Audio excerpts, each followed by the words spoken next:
Madam నమస్తే. నమస్తే. Rave party గురించి స్టిల్ ఇప్పటికీ సెన్సేషనల్ న్యూస్ వస్తూనే ఉన్నాయి.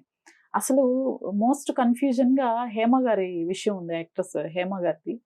వెళ్ళలేదని ఆవిడ, వెళ్లారని మీడియా వాళ్ళు విత్ ప్రూఫ్స్‌తో చెప్తున్నారు. అలానే టెస్ట్‌లో కూడా డ్రగ్స్ తీసుకున్నట్లు నిర్ధారణ అయింది అని చెప్పేసి చెప్తున్నారు. ఏంటి మేడం అసలు వాస్తవాలేంటి? ఏం జరుగుతోంది? ఇప్పుడు ఆవిడ రేవ్ పార్టీకెళ్లారు.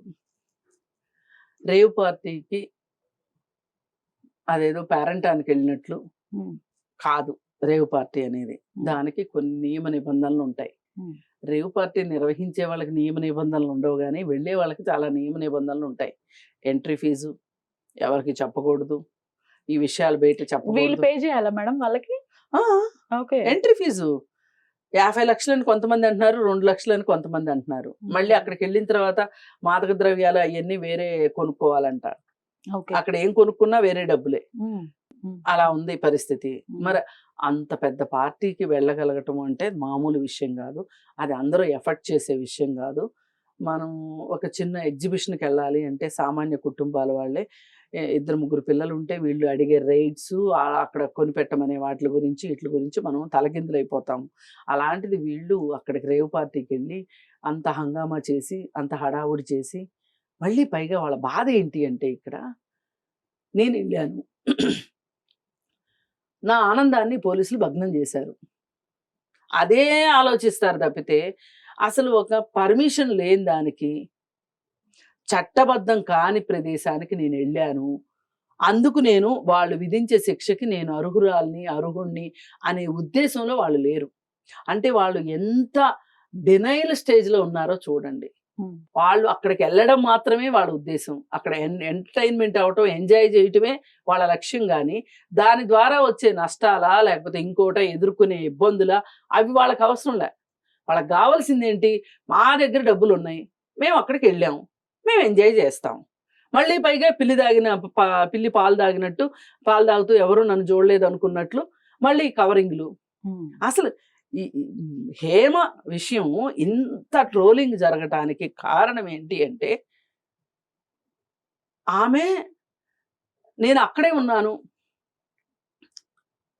అని గూడా చెప్పక్కర్లా. ఎక్కడున్నానో చెప్పక్కర్లా.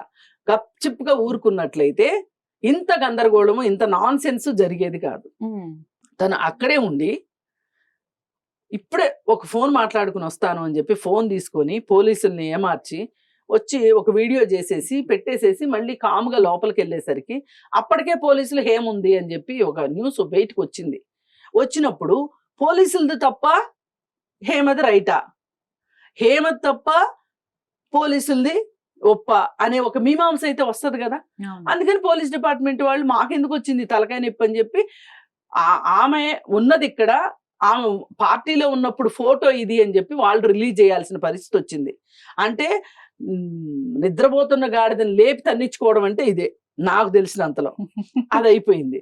అదయిపోయిన తర్వాత తెల్లారి పొద్దున్నే ఒక బిర్యానీ స్టోరీ. పాపం పోలీసులకి ఆ బిర్యానీ నచ్చలా. హ్మ్. అందుకని ఆవిడ లేదు అని చెప్పలే వాళ్ళు. హ్మ్. అది అయిపోయింది. హ్మ్. అయిపోయిన తర్వాత ఇప్పుడు ఆవిడకి డ్రగ్స్ తీసుకున్నట్లు ఆమె రక్త నమూనాల్లో శాంపిల్‌లో డ్రగ్స్ తీసుకున్నట్లు వచ్చింది. ఎప్పటికైనా ఊరుకుంటుందా అంటే ఊరుకోవట్లా.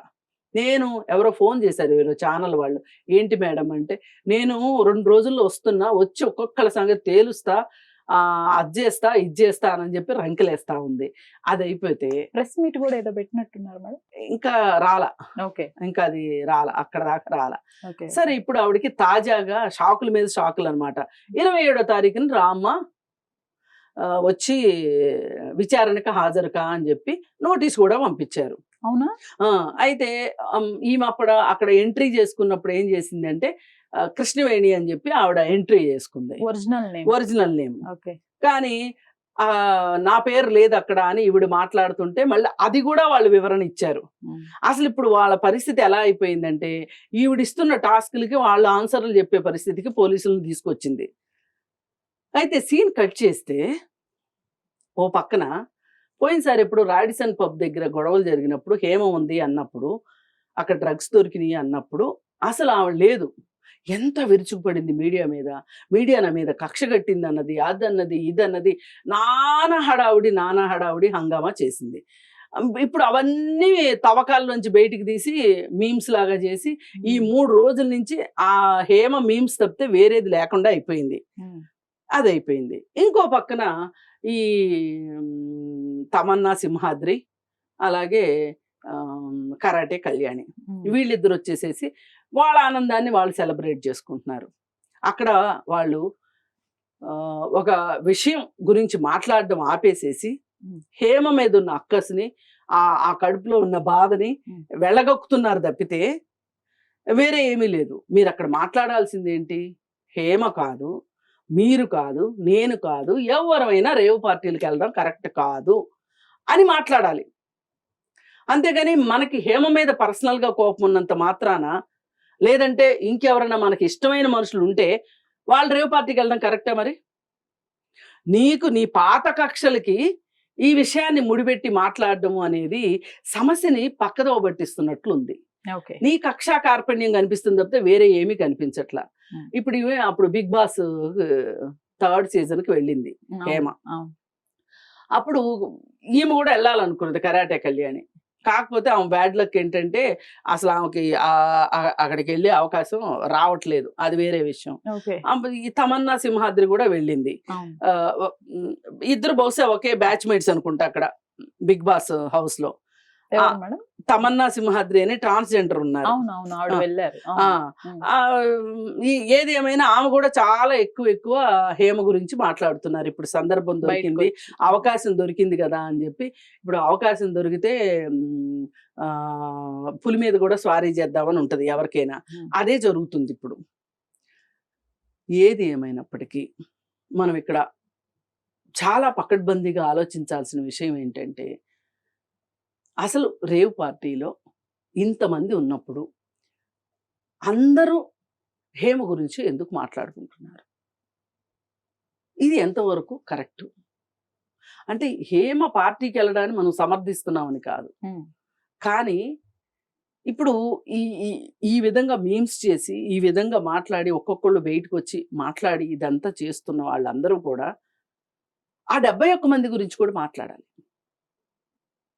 ఆ పార్టీ నిర్వహించిన వాసు గురించి కానీ, ఇంకొకతను అరుణ్ కుమార్ అని కానీ, మొత్తం ఒక 5గురిని 1 2 3 4 5 6 అని పెట్టి, తరువాత లేడీస్ని, జెంట్స్ని, లేడీస్ని ఇలా పెడుతున్నారు. సరే, ఈ పెట్టినప్పుడు వీళ్ళు ఏం మాట్లాడుతున్నారంటే, పోయినసారి వీడియోలో కూడా హేమ ఏం మాట్లాడిందంటే, ఒక ఆడపిల్ల మీద ఇలా చెయ్యొచ్చా అని అడుగుతుంది. కానీ మరి అలాంటప్పుడు మీరు ఆడపిల్ల అనే కార్డు వాడుకోవాలి అనుకున్నప్పుడు మీరు పబ్కి ఎందుకు వెళ్ళారు? మరి ఆడపిల్లలు పబ్లకు వెళ్ళొచ్చా? మగపిల్లలు వెళ్ళొచ్చా? ఎవరు వెళ్ళొద్దు, ఎవరు వెళ్ళటానికి వీల్లేదు. వెళ్ళారు అంటే దానికి తగ్గ పనిష్మెంట్ ఏదైతే ఉంటుందో పనిష్మెంట్ తీసుకుంటానికి సిద్ధంగా ఉండాలి. ఇప్పుడు మీరు ఆడపిల్ల కార్డు ఎట్లా వాడతారు? మీరు ఎంత విక్టిమైజ్డ్గా మీరు ఎందుకు మాట్లాడుతున్నారు? ఇప్పుడు మిమ్మల్ని ఎవరో కావాలని విక్టిమ్స్గా చేసినట్లు ఎందుకు మాట్లాడుతున్నారు? అది కరెక్ట్ కాదు. ఆ అమ్మాయి అషునో ఎవరో ఇంకొక ఆమె కూడా వెళ్ళారు. వెళ్ళి మీకు హేమ కనిపించిందా అక్కడ అంటే, ఏమో నాకు తెలీదు. అక్కడ డ్రగ్స్ వాడారా అంటే, ఏమో నాకు తెలీదు. ఇలా మాట్లాడుతుంది. ఆమె కూడా ఇదే విక్టిమ్ కార్డు. ఏంటి, అమ్మాయిల్ని ఇలా అనొచ్చా? అసలు అమ్మాయిల్ని ఇలా అనే పరిస్థితికి మీరు ఎందుకు తెచ్చుకున్నారు? ఇది విషయం. అలాగే మీడియాకైనా, పోలీస్ వ్యవస్థకైనా, ఎవరికైనా నేను చెప్పదలుచుకున్నది ఒకటే, ఏంటి అంటే, నా తరఫు నుంచి ఒకటే అప్పీలు. మీరు 70 మందిని చూపించండి, 70 మంది లిస్టు ఇవ్వండి, ప్రకటించండి, తప్పేమీ లేదు. ఒక్కసారి ఇట్లా జరిగితే ఎవడైనా తప్పుదారి వాడి రేవ్ పార్టీ పెట్టే వెళ్ళడానికి సిద్ధపడరు. అసలు రేవ్ పార్టీ నిర్వాహకులకి ఒక శిక్ష వెయ్యండి, అవసరమైతే మార్చండి చట్టాలని. ఏంటంటే ద్వీపాంతరవాస శిక్ష అని వేసేవాళ్ళు ఒకప్పుడు. వాళ్ళ ఒక దీవిలో వదిలేస్తారు అంతే. 2 సంవత్సరాలు, 3 సంవత్సరాలు, 4 సంవత్సరాలు వెయ్యాలి వాళ్ళకి శిక్ష. ఇక్కడ వాళ్ళు ఇప్పటి వరకు సాధించుకున్న పాపిష్టి సామ్రాజ్యాలు మొత్తాన్ని ప్రభుత్వాలు తీసేసుకుని వాళ్ళని పంపించేయాలి, వేరే దీవిలోకి పంపించాలి. ఆస్తుల అటాచ్మెంట్, ఈ పాపాల ద్వారానే వీళ్ళు ఈ ఆస్తులు సంపాదించారు ఈ నిర్వాహకులు. ఇప్పుడు వాసు ఏంటండి, వాడు క్రికెట్ బుకి, బెట్టింగ్లు, 200 కోట్లు అంటే వాడి ఆస్తి. ఒకప్పుడు వేసుకోవడానికి చెప్పులు లేవు, తినడానికి తిండి లేదు. అలాంటి వాడు ఇవాళ ఈ స్థాయికి వచ్చాడు. ఈ స్థాయికి వచ్చి ఇవాళ ఈ కేసులో ఉన్నాడు. వాడి బర్త్డే, వాడికి అవసరమా? ఈ వయసులో వాడికి 30 ఏళ్ళు 35 ఏళ్ళు వచ్చిన దున్నపోతుకి బర్త్డే పార్టీ, దానికి ఇంత పెద్ద రేవ్ పార్టీ. కానీ ఆ పుట్టినరోజును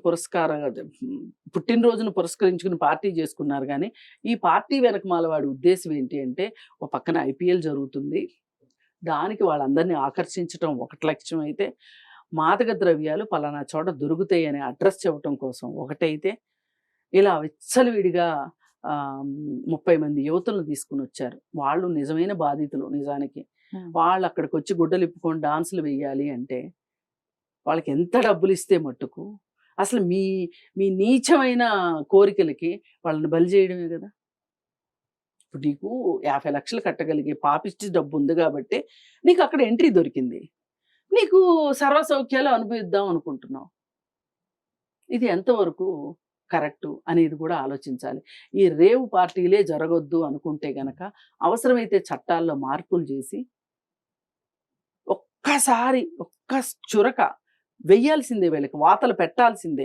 అందరినీ ప్రకటించండి, అందరి ఫోటోలతో సహా వేయండి. అప్పుడు ఆ కుటుంబాల వాళ్ళు కూడా, ఈ 70 మంది కుటుంబాల వాళ్ళు కూడా చాలా వెర్రవీగుతూ ఉండుంటారు సమాజంలో. మాకు డబ్బులు ఉన్నాయి, మాకేంటి ఒక్కొక్కరికి 5 కార్లు ఉన్నాయి, 4 కార్లు ఉన్నాయి. ఈ కార్లు ఎక్కడి నుంచి వచ్చినాయి, ఈ డబ్బులు ఎక్కడి నుంచి వచ్చినాయి, ఈ భవంతులు ఎక్కడి నుంచి వచ్చినాయి, ఈ డైమండ్స్ ఎక్కడి నుంచి వచ్చినాయి, ఇవన్నీ ఎక్కడి నుంచి వస్తాయండి? ఎవరి కష్టాన్నో వీళ్ళు దోచుకుంటే వస్తాయి. మరి అలా వీళ్ళు ఇంత విచ్చలవిడిగా బతుకుతున్నారు అంటే వీళ్ళ బతుకులు ఇవి అని చెప్పి ప్రపంచానికి తెలియజెప్పాల్సిన అవసరం ఉంది. అప్పుడు మాత్రమే ఆగుతాయి ఇట్లాంటి రేవ్ పార్టీలు. మామూలుగా అయితే ఆగవు. ఒక్క హేమ గురించే మాట్లాడుకుని ఎవరి సరదా వాళ్ళు తీర్చుకోవడం కూడా ఈ సందర్భంగా కరెక్ట్ కాదు. అసలు మీరు ఈ డ్రగ్స్ మహమ్మారికి వ్యతిరేకంగా మీరు ఏం చేస్తున్నారు, ఎవరైనా సరే ఎవరి వంతుకి వాళ్ళు ఏం చేస్తున్నారు అనేది ఆలోచించుకోవాలి తప్పితే, హేమ అరెస్ట్ అయింది, హేమ అబద్ధాలు ఆడింది, హేమ తప్పుదోవ పట్టించింది, కరెక్టే. ఈ తప్పుదోవ పట్టించినందుకు కూడా చట్టం ఆవిడని శిక్షించే విధంగా శిక్షిస్తుంది. కానీ మనం ఎందుకు సరదా పడ్డాం దాని గురించి? సమస్యని సమస్యగా చూసి రూపుమాపాలనుకుంటున్నామా, లేకపోతే ఎవరైనా కష్టపడుతుంటే అది చూసి సంతోషించాలనుకుంటున్నామా? అలా చూసి సంతోషించాలనుకుంటే అది సంతోషం తాత్కాలికం. కానీ సమస్యని రూపుమాపాలి అంటే అది కొంచెం కష్టంతో కూడుకున్న పనే. కానీ భవిష్యత్ తరాల కోసం చెయ్యాలి. ఈ డ్రగ్స్ పెడ్లర్స్ ఎంత దారుణమైన విషయం. ముఖ్యమంత్రులు చెప్తున్నారు, మేము ఉక్కు పాదాలతో అణిచివేస్తామని చెప్తున్నారు. ఇంకొకటి కూడా చెయ్యాలి. ఈ పార్టీలో దొరికిన వాళ్ళు ఎవరైతే ఉన్నారో వీళ్ళని విచారణకు రమ్మన్నారు. ఏదో తూతూ మంత్రంగా విచారణలు చేసేసి రాజకీయ ప్రాబల్యంతోనో డబ్బు ప్రాబల్యంతోనో తూతూ మంత్రంగా దీన్ని చేతులు కొడుక్కుంటే ఉపయోగం ఉండదు. వీళ్ళు మళ్ళీ ఇంకో 2-3 నెలలు పోయిన తర్వాత కుక్కతో ఒక వంకరలాగా వీళ్ళు మళ్ళీ పార్టీలకు వెళతారు. అందుకని ఏం చెయ్యాలి అంటే, వీళ్ళని ఈ విచారణ అవుతూనే రీహాబ్ సెంటర్కి పంపించాలి. ఇప్పుడు ఇది బెంగళూరులో ఈ విచారణ అంతా జరిగేది. బెంగళూరులో నిమ్హాన్స్ అని చెప్పి ఒక పెద్ద మానసిక చికిత్సాలయం ఉంది బెంగళూరులో. ఇండియా మొత్తం నుంచి వస్తుంటారు అక్కడికి. అక్కడ రీహాబ్ సెంటర్ ఉంది. ఆ సెంటర్లో చేర్పించాలి వీళ్ళని. అదే వాళ్ళకి శిక్ష, వేరే శిక్షలు అక్కర్లా. ఆ శిక్ష వేస్తే అక్కడ రీహాబ్లో వాళ్ళకి కౌన్సిలింగ్ పూర్తి స్థాయిలో చేస్తారు. 24 గంటలు కౌన్సిలింగ్ ఉంటుంది. అంటే 24 గంటలు వాళ్ళ పర్యవేక్షణలో కౌన్సిలింగ్ చేస్తారు. అప్పుడు ఈ మాదక ద్రవ్యాల జోలికి వీటి జోలికి వెళ్ళరు. కొంతమందికి డబ్బులు సంపాదించే జబ్బు కూడా వదిలిస్తారు. నాకు అర్థమైనంతలో కొంచెం వాళ్ళ మైండ్ని రిపేర్ చేసి పంపిస్తారు. అది చాలా అవసరం, సమాజానికి అవసరం. పైగా ఆ కుటుంబ సభ్యులతో కూడా మాట్లాడాలి. వాళ్ళు కుటుంబ సభ్యులకు కూడా కౌన్సిలింగ్ ఇవ్వాలి. ఈ కుటుంబాలని కౌన్సిలింగ్ చేస్తేనే తప్పితే వీళ్ళు దీనిలోంచి బయటపడరు. ఈ అవధులు లేని ఆనందాన్ని అనుభవించాలి అనే ఒక తత్వం ఏదైతే ఉందో అదే అన్ని అనర్థాలకి మూలం. ఇక్కడ వీళ్ళకి బుద్ధుడిని గురించి చెప్పాల్సిన అవసరం ఉంది. రకరకాలు ఉంటాయి కౌన్సిలింగ్లో, రకరకాల సెషన్స్. ఒక తత్వాన్ని చెప్తారు, మీరు ఇలా ఉంటే రాబోయే రోజుల్లో మీరు ఎదుర్కోబోయే సమస్యల గురించి చెప్తారు, మీ కుటుంబాలు ఏమైపోతాయో చెప్తారు. ఇదంతా కూర్చోబెట్టి బ్రెయిన్ వాష్ చేయాలి, రీఇంజనీరింగ్ చెయ్యాలి ఖచ్చితంగా. అంటే ఇది శిక్షలో భాగంగా చెయ్యాలి. కౌన్సిలింగ్ ఇస్తామని చెప్తున్నారు, చక్కగా ఒక కౌన్సిలర్ ఎదురుగా కూర్చుంటుంది. హేమ గారు మీరు ఇలా చేస్తే ఎలా అండి, ఇలా చేయకుండా ఉండాల్సిందండి, పలానా సుబ్బారావు గారు ఇలా చేయకుండా ఉండాల్సిందని చెప్తే సరే అని తలూపుతారు, బొర్ర ఊపుతారు, ఇంటికి వచ్చి మళ్ళీ మామూలే. అలా కాకుండా వీళ్ళకు 20 రోజుల పాటో నెల రోజుల పాటో రీహాబ్లో వీళ్ళని పెడితేనే వీళ్ళు రిపేర్ అవుతారు. అప్పుడు మాత్రమే ఈ సమస్యలు సమాజంలో తగ్గుతాయి. All right, thank you madam, thank you so much.